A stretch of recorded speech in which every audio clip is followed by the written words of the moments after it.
نحمده ونصلي ونسلم على رسوله الكريم أما بعد.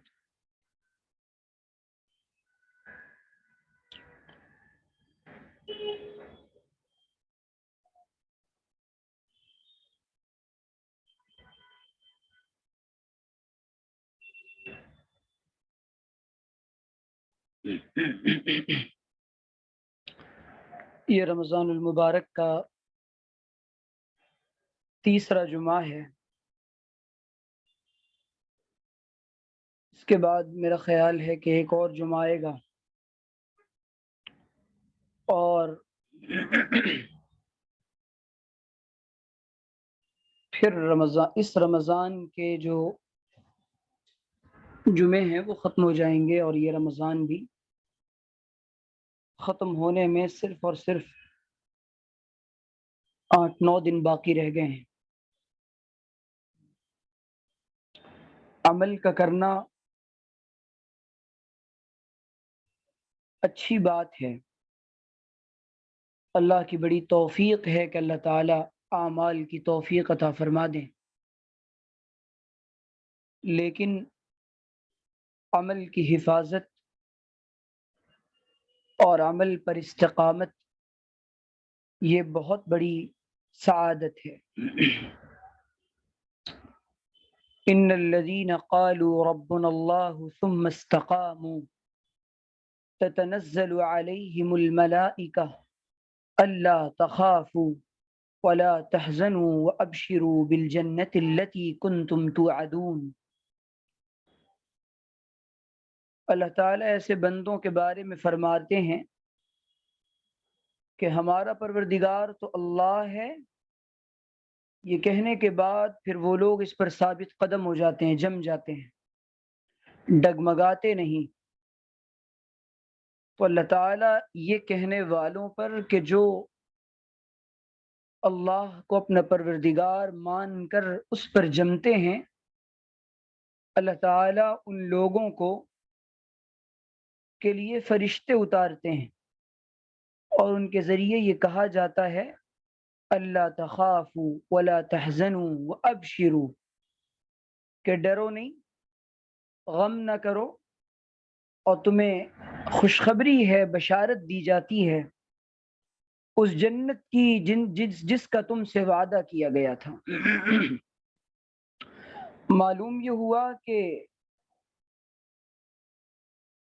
اللہ تعالی استقامت کے تعلق سے یہ فرما رہے ہیں کہ جو بندے اپنے اعمال پر جمتے ہیں اور اللہ کو رب ماننے پر راضی رہتے ہیں، اللہ تعالیٰ ان کو فرشتوں کی تائید، نصرت اور جنت کی بشارت اور اللہ اپنی طرف سے جنت کی مہمانی یہ عطا فرماتا ہے. استقامت کے لیے سب سے معاون جو چیز ہے وہ یہ کہ انسان سب سے پہلے ذہن بنائے کہ مجھے اس پر جمنا ہے، نیکیوں پر جمنا ہے. دل اور دماغ کو اس کے لیے تیار کرے. جب تک دل اور دماغ تیار نہیں ہوتے اس وقت تک روح تیار نہیں ہوتی. انسان اگر یہ چاہتا ہے کہ میں تلاوت قرآن سنوں گا، تلاوت کروں گا اور گانوں سے بچوں گا، تو پہلا مرحلہ تو یہ کہ وہ تلاوت قرآن کے لیے اپنے دل کو، اپنے دماغ کو تیار کریں. دوسرا مرحلہ یہ کہ اس کے اندر اس گناہ کی قباحت اور برائی اور کراہیت اور اس کا انجام اس کے سامنے ہو، تب جا کر وہ بچے گا. اور دوسری چیز یہ ہے کہ انسان ہمت کرے. اب ہمت کے تعلق سے ایک چیز تو یہ کہ بعض لوگ وہ پیدائشی طور پہ طبعاً بلند ہمت ہوتے ہیں، بہادر ہوتے ہیں. ان کی جو قوت ارادی ہوتی ہے اور عزم کی جو پختگی ہوتی ہے وہ بہت اعلیٰ ہوتی ہے. لیکن ہر انسان ایسا نہیں ہوتا. ان کے اندر قوت ارادی کی کمی ہوتی ہے، بلند ہمتی کی کمی ہوتی ہے. لیکن انسان کو اللہ تعالیٰ نے ایک صفت یہ عطا فرمائی ہے کہ انسان جس چیز کا ارادہ کرتا ہے وہ کر گزرتا ہے، اور جو چاہتا ہے اللہ تعالیٰ اس کے لیے آسان فرما دیتے ہیں۔ اور والذین جاہدوا فینا لنہدینہم سبلنا وان اللہ لمع المحسنین، اور جب ہم تک آنے کے لیے سختیاں برداشت کرتا ہے، مجاہدات کرتا ہے، اللہ تعالیٰ فرما رہے ہیں کہ ہم اس کے لیے راستے بناتے ہیں۔ تو یہ نہیں ہو سکتا کہ انسان کے اندر یہ ہمت ہی نہ ہو کہ وہ نیکیوں پر جمے نہیں۔ ساری گفتگو کا مقصد یہ کہ نیکیاں کرنا اور گناہوں سے بچنا، اس میں انسانی ہمت کو اور انسانی عزم اور ارادے کو بڑا عمل اور دخل ہے۔ اسی سے شیطان کو شکست ہوگی اور اسی سے نفس و شیطان سے مقابلہ ہوگا۔ نفس و شیطان سے مقابلے میں سب سے بڑی رکاوٹ ہمارے قوت ارادی کا دخل اور ہمارے فیصلوں کی جو قوت ہوتی ہے اس کو ہوتا ہے۔ چنانچہ انسان کو فجر کی نماز پڑھنی ہے، اب وہ نیند میں ہے، بستر پر ہے، وہ بڑا مشکل ہو رہا ہے بستر کا چھوڑنا۔ اب ظاہر ہے اس کے اندر جب اب سوال یہ پیدا ہوتا ہے کہ یہ ہمت لائیں کہاں سے۔ ایک طریقہ تو اس کا وہ ہے جو کہ انسان کو یہ ہمت ماحول عطا کرتا ہے، اس کے اندر یہ ہمت آتی ہے گھر کے نظام تربیت سے، ماں باپ کے انداز تربیت سے، نیک ماحول سے، نیک صحبتوں سے۔ دوسری بات یہ کہ استقامت کے تعلق سے یہ بات یاد رکھنی چاہیے کہ یہ پہلے پہلے نہیں مل جاتی کہ انسان نے ارادہ کیا کہ اب سے نیک بن جاؤں تو پہلی بار میں ہی نیک بن گیا۔ اور یہ بات یاد رکھیں کہ ماں کے پیٹ سے کوئی ولی پیدا نہیں ہوتا، کوئی نیک پیدا نہیں ہوتا۔ دنیا میں انسان آتا ہے، دنیا کے حالات، کثافتیں، آلودگیاں، گندگیاں اور خطائیں، لغزشیں، مزلات اس کے ساتھ ہوتی رہتی ہیں، اور یہ انسان برائیاں، نفس، شیطان، مکر، فریب، دنیا، یہ بگڑتا جاتا ہے۔ لیکن ایک بار انسان کی زندگی میں ایسا موڑ آتا ہے، اللہ تعالیٰ اس کو اپنی طرف آنے کا چانس دیتے ہیں، تو اب وہ کوشش کرتا ہے، پھر چند دنوں کے بعد اسی راستے پر چلا جاتا ہے، پھر کوشش کرتا ہے، پھر اسی راستے پر چلا جاتا ہے۔ تو بات اصل میں یہ ہے کہ انسان کا کام ہے بار بار کوشش کرتے رہنا، تھک کر بیٹھ جانا نہیں۔ ایک مرتبہ سے انسان استقامت نہیں پا سکتا، عمل پر جم نہیں سکتا۔ وہ اگر کوئی نیک عمل چھوٹ جائے، گناہ سرزد ہو جائے، تو ہمت نہیں ہارنی چاہیے، بلکہ بار بار بار بار بار بار کہتے رہنا چاہیے۔ انسان دنیا کے اندر جس چیز کا تکرار اور مذاکرہ اور بار بار خیال کرتا رہتا ہے، وہ چیز بہرحال انسان کے دل میں رچ اور بس جاتی ہے۔ تو من جد وجد، یہ اصول ہے کہ جو محنت کرتا ہے وہ پا لیتا ہے، اور جو میدان میں نکلا ہی نہ ہو، جس نے روزہ رکھا ہی نہ ہو، وہ بھوک و پیاس کا کیا مزہ جانے۔ جو تہجد میں اٹھنے کے لیے بے قرار ہی نہ رہتا ہو، اسے کیا پتا تہجد کی لذت کا۔ جو نمازوں میں تھکنا ہی نہ جانتا ہو، جو دعاؤں میں آہوازاری ہی کی کیفیت جو پیدا نہیں کر پاتا، جس نے ارادہ اور طلب ہی نہ کی، تو بات اصل میں یہ ہے کہ اللہ تعالی طلب والوں کو عطا فرماتے ہیں سب سے پہلے طلب صادق پیدا کر لیں کہ سچی طلب کے بغیر کچھ بھی حاصل نہیں ہوتا۔ کہ اسی لیے کسی کہنے والے نے کہا ہے کہ اس کے الطاف تو ہیں عام شہیدی سب پر، بعض لوگ انہی رستوں کو اپنا کر بار بار توبہ کر کے بار بار گرتے پڑتے لڑکھڑاتے قدموں سے اللہ تعالیٰ کے پاس پہنچ جاتے ہیں، اور بعض لوگ اپنی کم ہمتی کی وجہ سے، اپنے ارادوں کی بار بار تبدیلی کی وجہ سے، اور بار بار توبہ نہ کرنے کی وجہ سے، مایوسی کی وجہ سے پیچھے رہ جاتے ہیں۔ اس کے الطاف تو ہیں عام شہیدی سب پر، تجھ سے کیا ضد تھی جو تو کسی قابل ہوتا۔ اور اللہ تعالیٰ تو دینا چاہتے ہیں، ہم لینا نہیں چاہتے۔ دودھ والا دودھ دینے آئے، ہم گندا برتن لے کر چلے جائیں، وہ دودھ نہیں دیتا۔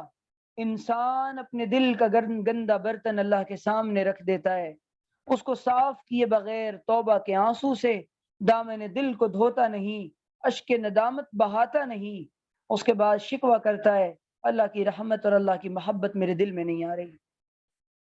خدا کی دین کا موسیٰ سے پوچھئے حال کہ طور پہ آگ لینے جائیں اور پیمبری مل جائے۔ اللہ تعالیٰ تو آج بھی یہ کہنا چاہ رہے ہیں کہ میرے بندوں، میں تم کو دینا چاہتا ہوں۔ اس کے یہاں ولایت کے دروازے بند نہیں ہوئے، اس کے یہاں معرفت کے دروازے بند نہیں ہوئے، تو اسی لیے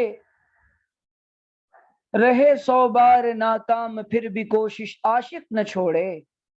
کہنے والے نے کہا ہے رہے 100 بار ناکام کوشش مگر عاشق نہ چھوڑے، جو 100 بار ٹوٹے تو 100 بار جوڑے، یہ رشتہ محبت کا قائم ہی رکھے۔ اللہ تعالیٰ کے ساتھ انسانوں کا ایک محبت بھرا تعلق ہے۔ اگر انسان یہ چاہتا ہے کہ عمل پر استقامت کے ساتھ جمع رہے، تو اس کو یہ چاہیے کہ وہ اپنے اللہ کے ساتھ بار بار تعلق کو تازہ کرتا رہے۔ استقامت کے لیے نیک صحبت بہت ضروری ہے، نیک ماحول بہت ضروری ہے، اچھا تعلق ضروری ہے۔ اسی لیے اگر دنیا کا اصول ہے اپنوں میں رہتا انسان تو اس کے اندر اپنوں کی صفت آتی ہے، غیروں کے ساتھ جاتا ہے تو اپنوں سے منافقت کرتا ہے، منافقین کے ساتھ رہتا ہے تو دل میں نفاق آتا ہے، اہل ایمان کے ساتھ، اہل اللہ کے ساتھ رہتا ہے، دل میں اللہ کی محبت و معرفت آتی ہے، یہاں تک کہ اللہ والوں کی باتیں سننے سے بھی دل کے اندر عمل کا جذبہ پیدا ہوتا ہے، اور اہل باطل کی بات سننے سے قلب کے اندر ظلمت پیدا ہوتی ہے، اور یہ زمانہ نور و ظلمت کے تصادم کا اور ٹکراؤ کا زمانہ ہے۔ یہ زمانہ نور و ظلمت کے ٹکراؤ کا زمانہ ہے، ایمان اور مادیت کی جنگ کا زمانہ ہے، نفاق اور ایمانی حالت اور روحانیت کے قوی اور روحانیت کو بچانے کا اور روحانیت کو فتنوں کے نرغوں سے نکالے رکھنے کا زمانہ ہے۔ معمولی نہیں ہے کہ اس زمانے میں ہم اپنا ایمان بچا کر لے کر چلے جائیں، تو نیک صحبت یہ بہت بڑی نعمت ہے۔ یہی وجہ ہے اللہ کے رسول علیہ الصلوۃ والسلام نے دعا مانگی ہے بار بار، اللہم یسر لی جلیسا صالحا، اور نیکیوں پر جمنے کی دعا مانگی ہے بار بار، اللہم اعنی علی ذکرک و شکرک و حسن عبادتک، اے اللہ مجھے اپنے ذکر پر مدد عطا فرما دیجئے، اپنے شکر پر معاونت دے دیجئے، اور اے اللہ مجھے اپنی حسن عبادت پر جما دیجئے۔ بار بار بار بار بار بار اللہ کے رسول یہ دعا مانگ رہے ہیں، وجہ کیا ہے؟ اور اے اللہ اللہم انی اعوذ بک من جار السوء، اے اللہ میں ایسے پڑوسی سے پناہ مانگتا ہوں، ایسی پڑوس سے پناہ چاہتا ہوں کہ جو برا ہو، من منکرات الاخلاق والاہواء، برے اخلاق سے، بری تمناؤں سے میں آپ کی پناہ چاہتا ہوں۔ تو بات اصل میں یہ ہے کہ انسان کو اللہ تعالیٰ سے دعائیں یہ معاون بنتی ہیں نیک عمل پر جمانے کے لیے، بہت زیادہ دعا۔ تو صحبت نمبر 1، بار بار کی کوشش، نمبر 2 صحبت صالح، نیک مجلسیں، اللہ والوں کی باتیں، اچھی کتابیں، اچھی صحبتیں، اچھی سنگت، اور نوجوانوں کے لیے جن کے نکاح ہو گئے وہ اپنے شوہروں کی نیکوکاری کے لیے دعائیں، اللہ ان کو نیک بنا دیجیے۔ ہماری دور کی رشتے کی خالہ ہیں، تو ہماری نانی نے کئی بار بتا، ہم بھی ان کے گھر گئے کئی دفعہ بہت سال پہلے۔ ان کے جو شوہر تھے وہ ممبئی کی زبان میں ڈان تھے اور بہت زیادہ الٹے سیدھے کام، لیکن ہماری جو خالہ بڑی نیک، ماشاءاللہ انتہائی پابند۔ انہوں نے دعائیں کر کر کے دعائیں کر کر کے دعائیں کر کر کے ماشاءاللہ اپنے شوہر کو نیک بنوا لیا اور اللہ سے قبول کروا لیا۔ کبھی کوئی ایسا مل جائے تو خواتین مایوس نہ ہوا کریں، اللہ تعالیٰ سے دعائیں کر کے مانگا کریں، اللہ تعالیٰ قبول کرنے والے ہیں۔ اب یہ خاتون کا مسئلہ ہمارے پاس آیا پونا سے،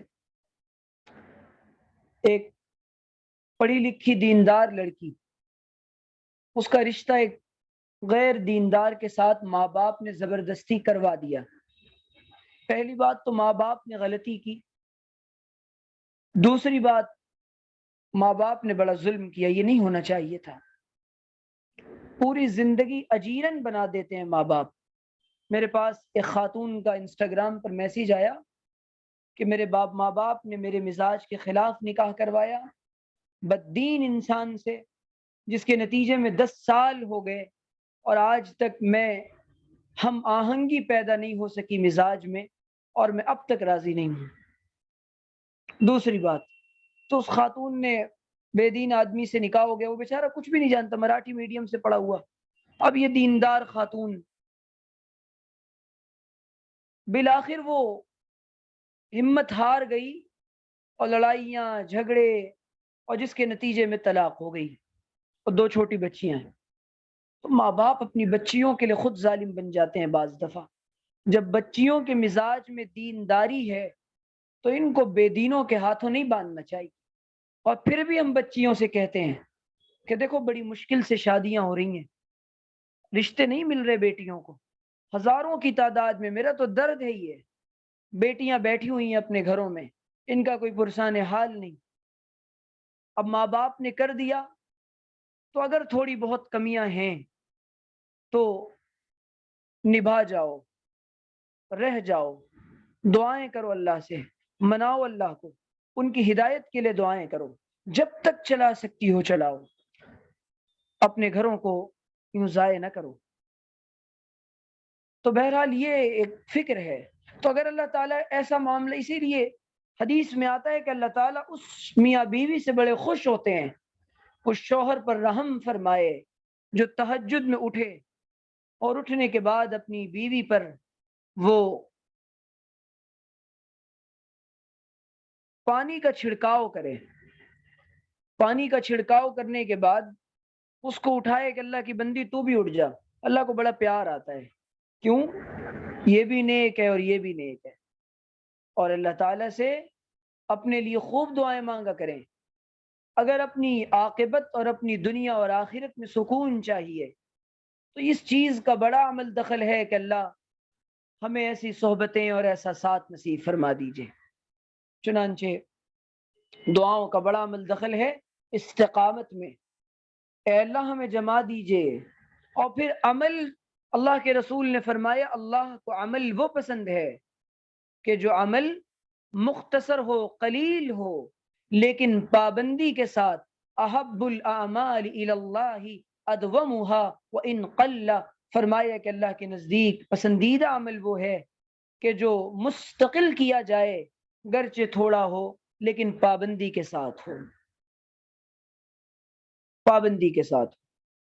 تو ہم عمل کو نہیں چھوڑیں، دل نہیں مان رہا، رات میں آنکھ کھل گئی، 2 رکعتیں پڑھ لیں۔ اسی لیے حدیث میں آیا انسان کو اللہ تعالیٰ سے تعلق جڑوانے کی نبی کریم صلی اللہ علیہ وسلم کو کتنی فکر تھی۔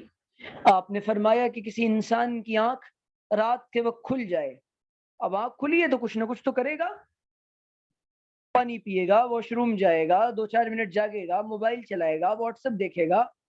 اس سے بہتر ہے کہ فوراً اللہ تعالیٰ سے ہاتھ اٹھا کر، یا ایسے ہی بغیر ہاتھ اٹھائے دعا مانگ لے۔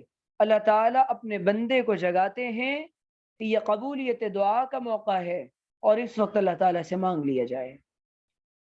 تو یہ جو ایام چل رہے ہیں یہ اعمال کی کثرت کے ہیں اور حسن عمل کے ہیں، اور اس کے بعد کے اعمال 11 مہینے حفاظت کے اور استقامت کے دن آئیں گے۔ اللہ تعالیٰ سے دعا ہے کہ اللہ تعالیٰ ہم سب کو اعمال صالحہ کی توفیق عطا فرمائے، حسن عمل عطا فرمائے، حسن نیت عطا فرمائے، حسن خاتمہ عطا فرمائے، اور اللہ ہم سے راضی ہو جائے۔ اب چونکہ آج کا معمول یہ ہے کہ اب مختصر سی بات ہے، ابھی جمعہ کا جو میرا بیان ہوا ہے وہ انتہائی اہم بیان ہے، فکر انگیز بیان ہے۔ ان موضوعات پر بولنا چھوڑ دیا لوگوں نے، ٹرینڈنگ میں جو چیزیں ہوتی ہیں وہی چلتی رہتی ہیں سال بھر، تو اس وجہ سے عرض یہ ہے کہ وہ بیان بھی سن لیں، اور اب چونکہ درود شریف کا معمول ہوتا ہے تو درود پاک پڑھ لیں، پھر کلمہ، پھر استغفار پڑھ لیں، پھر دعا کریں گے انشاءاللہ۔